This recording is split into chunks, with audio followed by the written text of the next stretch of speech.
Hello guys, in this video I am going to show you how to add a region in the Trailforks application.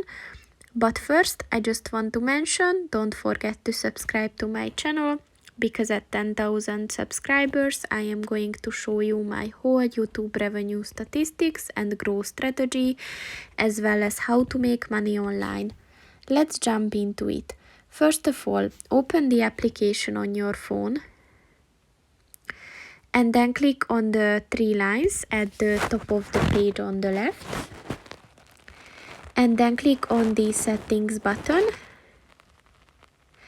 And then click on the downloaded regions button. And here just click on the plus sign at the top of the page on the right. So you can search for the region that you want to use, or you can also just scroll down and find it. So for example, if you want to add Alaska, just click on this cloud button next to it, and the region is added to the downloaded section.